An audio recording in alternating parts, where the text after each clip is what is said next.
gunfights, I don't mean to sound macho, but after you've been in a few and survived it, they sound a lot worse than they are.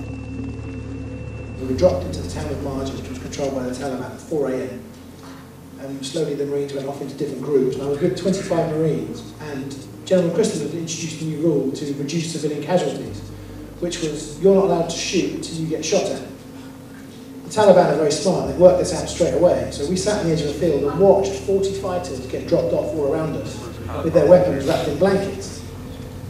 And the Marines eventually said, look, there's nothing we can do, let's just walk into the field and see what happens. Otherwise there's going to be 100 of these guys. So we walked 20 metres into this field, and I've never heard so much gunfire, sniper fire, rockets coming from 360 degrees. And we ran back and dived into a ditch, and the Marines either side of me were hit. One of them very badly, his leg was just blown away. Oh! Get down, where you hit at? My fucking leg. Oh, fucking hit. I got you, boy, I got you. One sniper fired 4 bullets in the first 2 days and hit 3 Marines with 4 bullets. And literally, it'd be completely quiet, you'd hear a crack and someone would go down. It was terrible. Eventually they worked out that the sniper was firing from a cluster of buildings. Every night a van full of Taliban would come and collect him and take him away.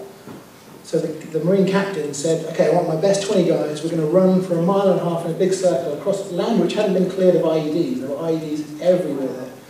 And we're just going to wait on the roof until the van comes and we're going to kill him when they come to pick him up. So I said, well, can I come with you? And they said, yeah, sure, of course you can.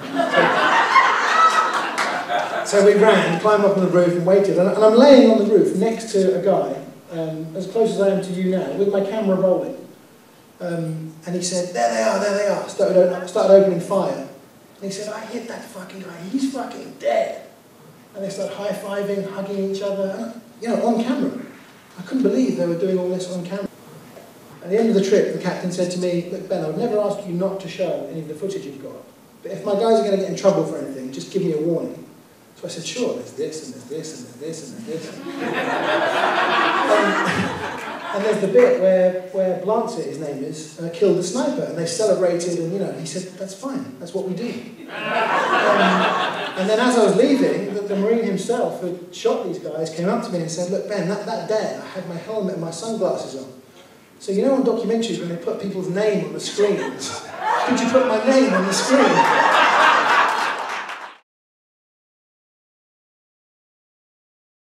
The first time you drive into a drug-controlled favela, it's like a movie. No lights, you walk in with the light inside your car on, the windows down, your hands visible. And you just see these shadows with machine guns on their radios. You see guys on the roof with machine guns. And they're obviously saying 3 gringos will come in. And then the boss says, yeah, let them through, I'm expecting them. And they send you, through this labyrinth of streets, back and forth, so you've got no idea where you are. And then finally, there was this kind of farmhouse building where the boss was. We were hanging out with these drug traffickers, and every night we were seeing dozens of kids with brand new machine guns controlling entire neighbourhoods. And he had a table about the size of one of these tables with 12, 14 kids with brand new assault rifles on their backs, cutting coke. Police militias are off-duty policemen who realise the drug traffickers are making so much money that they might as well do the same thing.